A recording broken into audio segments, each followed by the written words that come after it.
We looked like such babies. We were so young. Prue, in here, we're getting a chandelier. The show was about three girls who were growing up and, you know, coming into who they were as adults. I think you have the wrong house.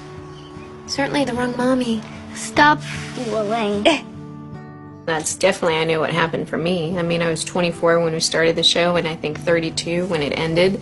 So those were very defining periods in my life.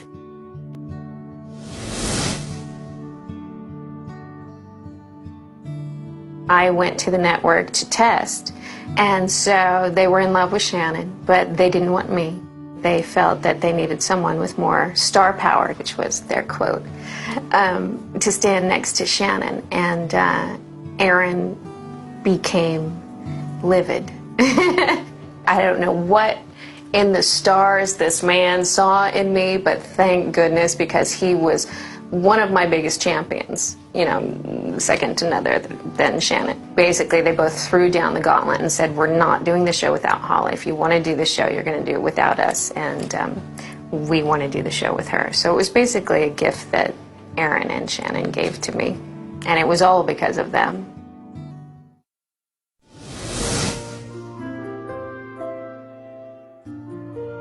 Holly's character, Piper, was the crazy, overscheduled, overstressed middle sister.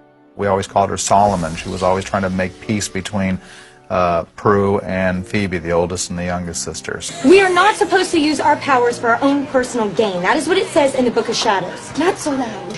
You said we needed money, right? Well, I'm getting some. Come on, you guys. Brad was very much a champion of mine as well, and he had something to prove to the network as much as I did. So it was like somewhere halfway through the first season, I was like, dude, you gotta take it easy on me. I am getting really exhausted. And he was like, I'm just trying to prove to the network what you can do. And I was like, well, I appreciate that, but I need a nap. That wasn't so hard. It was interesting to watch her character evolve over the course of the series, because when Prue died, the middle sister became the oldest sister, and it was a struggle for her at first, and that was a lot of interesting stuff for us to mine as a character, because she had never been in charge. She'd always been the peacemaker. Suddenly she's having to set the agenda. She's having to be the matriarch. I've always had a big sister, and I don't know how to live without one. They made it a somewhat cathartic experience for me. So when I'm actually crying at Prue's funeral, it was really me kind of working out what I had to do, because here was this, you know, situation that was very much going to be to my advantage, but it was at a cost of her, and that was something that I obviously still have not reconciled.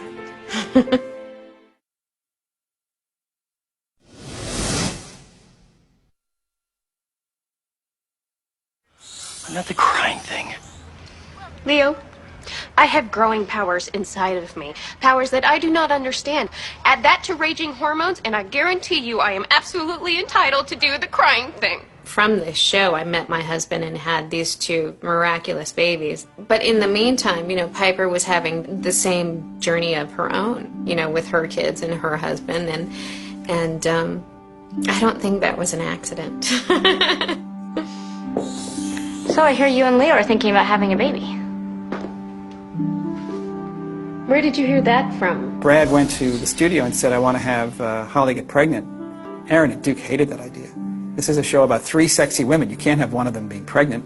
They were worried that it would ruin the ratings, and it didn't. So she had the baby, and then she had another one. I spent 2 years pregnant on screen, but like 3 years pregnant, because the first season I did a fake pregnancy, and then the second season I was pregnant myself with Finley, and I called Brad and I said, we have a problem.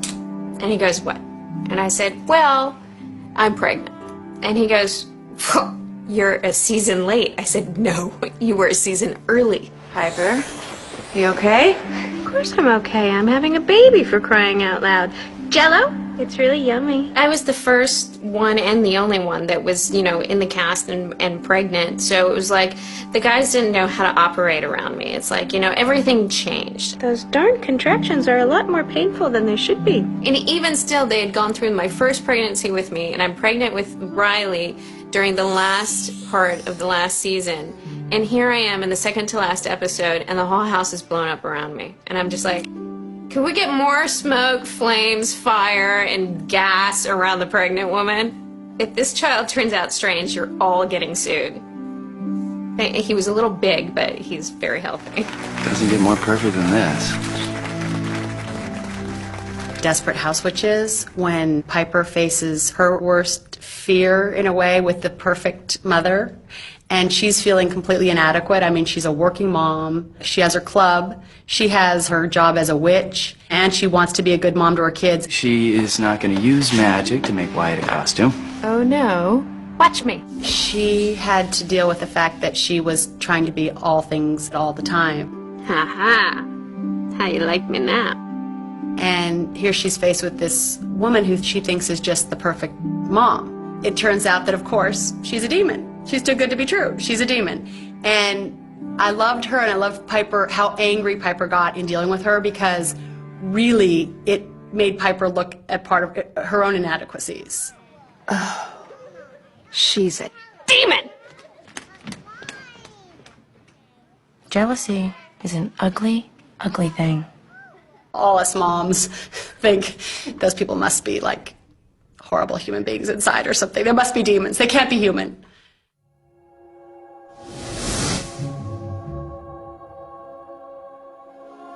This place is a mess. Now with 2 children, under 3, basically, I really need to freeze time and take a nap. I'm a working single mother of 2 kids. I barely have time to brush my teeth, let alone self-reflection. After an 8-year show, an 8-year run, and the 2 kids, I just really need a nap. And it's funny, I said that like in interviews when I was 25, 26, I'll just freeze time and take a nap, but now I really mean it, because now I really know what it means.